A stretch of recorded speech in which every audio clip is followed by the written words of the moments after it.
Okay. Alrighty. Yes, I know, I just wore this shirt in a video very recently. But I like it. Biopics. Short for biographical picture. It's a biographical movie, obviously. Simple as that.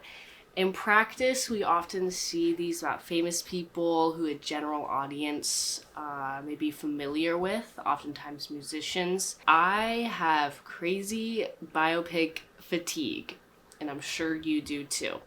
So, let's get into it. Oh, I should have done a mic check.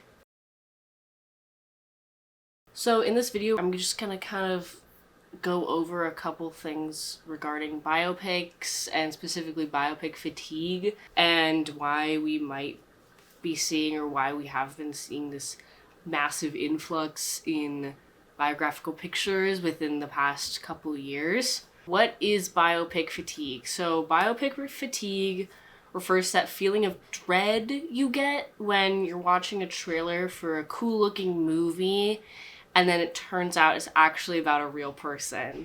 I'm just kidding. Much like the Marvel fatigue from around 2020 and beyond, biopic fatigue is the general tired or apathetic feeling towards biopics coming out and the inability to get excited for them because we just keep seeing so many of them. What causes biopic fatigue? The sheer amount of these kinds of movies is enough to get pretty much anyone sick of them on its own, paired with the fact that all the events in these movies have already happened.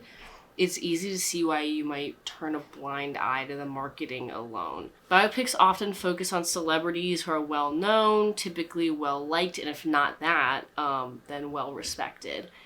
Due to this person usually being so accessible, a la Whitney Houston, Bob Dylan, Elton John, at least accessible enough for them to have a movie made of their life, many people already know their story, and then this can lead to a sense of apathy, as I said, as many people already know where the movie is going to go. Also, these movies are often about people who are dead. So you definitely know how that character's story is going to end because you've probably either lived through it or have read about it or know about it because it's just in the cultural zeitgeist. Additionally, many studios who make these kinds of movies are trying to be as inoffensive as possible, since a large portion of the audience will be the fans of the person being depicted. Filmmakers and studios try to be really careful with how much of the nitty-gritty they're getting into and how much ugly truth they're willing to show. Hold on, guys. I have quotes. Brennan Butler writes in her article, "Biopic fatigue is real, and here's why. By continuously boosting stale and similar stories about singers and songwriters who have long since appeared on any store shelves, audiences are left with shallow, dramatized, borderline fictional accounts of musicians' lives that aren't really that compelling. This can make even an avid fan of the subject uninterested, as they get a surface level analysis and story retelling of who their favorite artist was as a person." So if so many people are tired of these movies, why are more of them coming out? So, why the biopic? Why are so many of these movies coming out? It seems like there's new ones every single year. Something that did kind of inspire me to make this video was the Michael Jackson biopic that should be coming out in 2026. When I'm making this video, the 2026 biopic Michael, detailing the life of Michael Jackson, is set to release in a few months. Is he a prominent figure? Absolutely. Are people excited about it? I'm sure someone is. Did anyone ask for it? I don't think so. So why is it being made? Biopics, especially ones of musical artists set in American cities, are easy to make. I found another article. Gigi Townsend writes in their article, "Why are all music biopics the same?" For the founder, quote, "From the perspective of the studio, this kind of movie is a safe bet. They require a relatively small budget using no CGI, usually only one A-lister for the main role, and there's no obligation to buy the rights to the artist's story. In short, they're cheap, and that is always a turn-on for any studio or filmmaker, as budgeting is massive. The less money you can spend on production, the more money you can spend on marketing and getting that movie out to audiences, get famous, to get an Oscar, to get money." Which obviously, that's not true for every single movie. You know, not everyone is making a biopic to get a quick buck, but generally for these kind of whatever soulless movies, that argument can be made. Also, something interesting that this quote brings into question, though, is the rights to an artist's story. Since you can't copyright historical or personal events, anything is up for grabs. And we will be getting back to that later, because is it exploitation? We'll get to that later. Another reason that a studio might want to make a biopic is due to the built-in audience that comes with the subject that they are talking about. For Bob Dylan, he had fans, young and old, coming to see A Complete Unknown in theaters when it came out. And then pair those audiences with people who are fans of the actor that's portraying that real-life person, and you've got a massive hit. Timothée Chalamet fans, that's a large audience base, paired with Bob Dylan fans, which is also a large audience base. That's a lot of people seeing that movie. And then, of course, there's people that are whatever about both who still watch it. Unrelated, but while I was researching for this video, I found out they're making an Anthony Bourdain biopic starring Dominic Sessa from The Hangovers, which I love that movie, and I love Dominic in that movie. But on Anthony Bourdain, his life was already so well documented. Like, we were here for it. The reason that he's famous is because he documented his life and times and his travels. Turning his life into like a biopic seemed kind of like redundant. Like that's what we know him for. But after I looked into it more, it turns out it's mainly focused on one summer, a young Anthony Bourdain's life that focuses on him working in the culinary world and wanting to be a writer, and not about like any of like the particular like standout articles, events, trips, or anything that we know him for, which I would say is maybe worse. In that case, write a new story.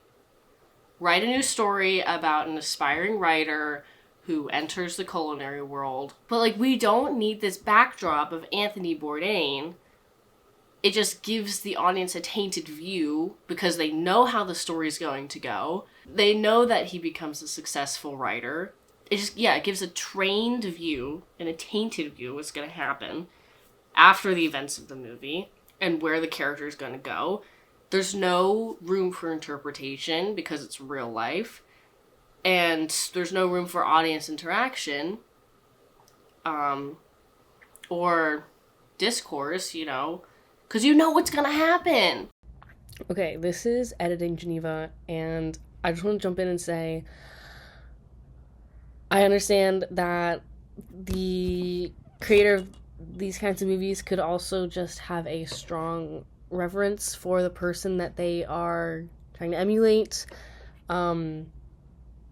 Especially in the case of this one, I feel like a case could be made that it is just someone just trying to show their appreciation and pay homage to a figure that they really respected. And of course, I didn't mean to like go on a rant about this movie in particular. I was kind of just trying to use it to discuss some of the larger issues that I have with some more low effort and more disconnected biopics that are just kind of being made for the namesake of the person that they are showing. So, just want to jump in and say that. Yeah. But who knows, it might turn out to be really good or something. This kind of leads into my next point. Another reason that a studio would choose to make a biopic. 0 original story beats.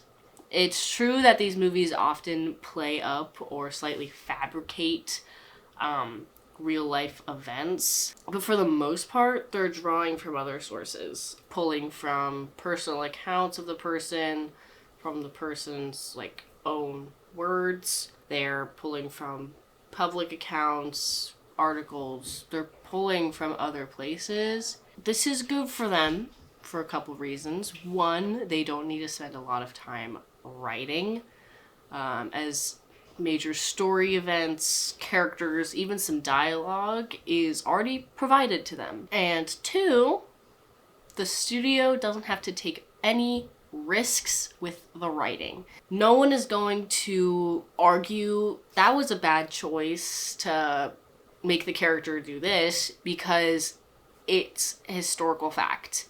It actually happens. You wouldn't be criticizing the writer or the writing, you would be criticizing the actual real life person's choices. Does that make sense? I don't know if that makes sense, but no one's going to watch the real life events of Elvis, like his life, and be hit with a crazy twist that reflects badly on the filmmakers.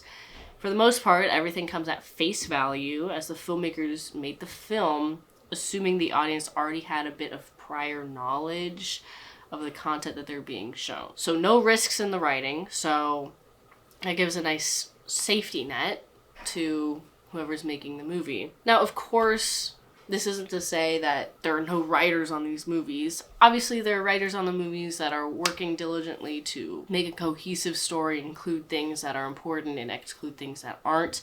And also, they might be upplaying some events that did happen. But that on its own is also something to be wary of. Yeah, it's a lot easier. Additionally, you can get away with a lot more because I'm going off script here. Because you could include small fabrications or exaggerations of events or people or whatever, and because the audience is coming in assuming that everything is real life, they will assume that the information or the scene that you've just presented to them is real life and not criticize you, the studio, or the writers, or the filmmakers. I don't know if that makes sense either.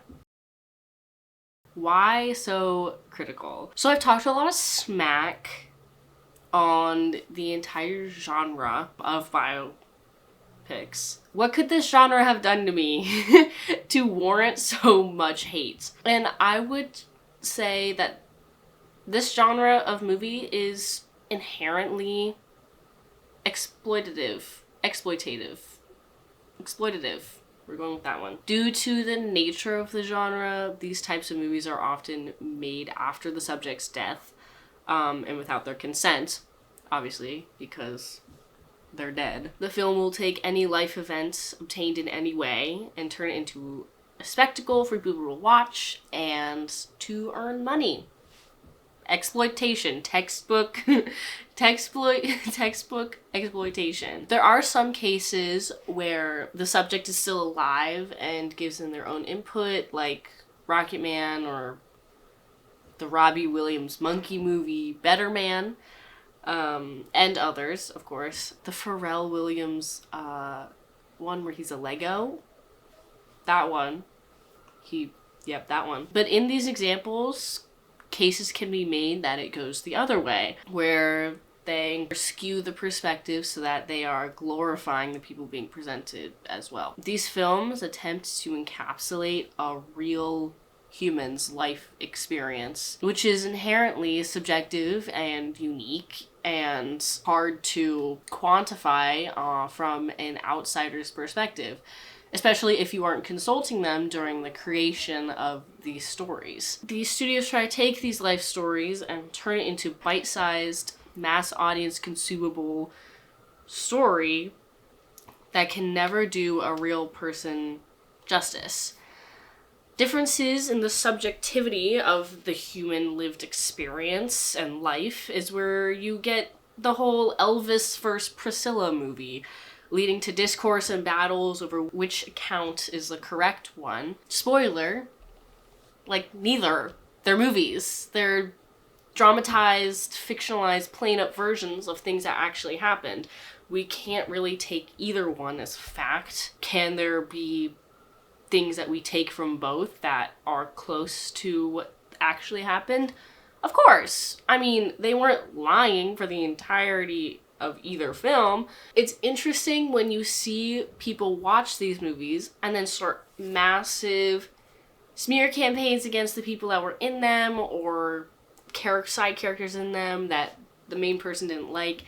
It's hard to see people take these movies at face value and then use that to judge a person's character, which is also a negative side of biopics, obviously, because you're opening the door into this person's life or into the lives of the people that they know and allowing discourse and allowing criticism and insight into their lives, which a biopic cannot always provide concrete evidence for, you know? Like, those biopics aren't good evidence for these arguments that people are now starting to make about these people. That was kind of a rant. I mean, obviously, like, Elvis wasn't a saint. You know, I'm not trying to defend Elvis here, you know, for marrying a 14-year-old. I'm critical of this genre because it can be exploitative of people's lives, especially if them and their families can't or didn't consent to them. It's just unique because people treat these as fact when they should be treated as stories loosely based on fact. But the marketing in the film itself doesn't say anything to discourage people from treating it as a true story. Okay, so to wrap up, biopic films can be done well. There are some that do a very good job of honoring the person that they're showing and paying respects to what they accomplished while humanizing their lived experience. However, it is becoming easier and easier to find fictionalized versions of people's lives made without their input in order to get a quick buck off nostalgic fans. Am I saying that you should stop watching all biopics? No. There's entertainment to be gleaned from them, obviously. And I'm sure there is some interesting facts that, like, you can learn about people through biopics. I would advise, though, to take some things with a grain of salt and to look into actual events afterwards. Do your own research, be a critical thinker, don't take everything in a biopic at face value, don't use biopics to judge people's characters necessarily. Okay, I went on kind of a rant there, but we did it. I quoted 2 sources here. I'm gonna link those in the bio below. I recommend reading those articles. They have some pretty interesting stuff as well. Yeah, thank you for watching. Make sure like, subscribe, comment, or not. Let me know if you guys agree, disagree, think I talk too much. Yeah, just let me know in the comments. Thank you for watching if you made it all the way through. And yeah, have a good day. Bye!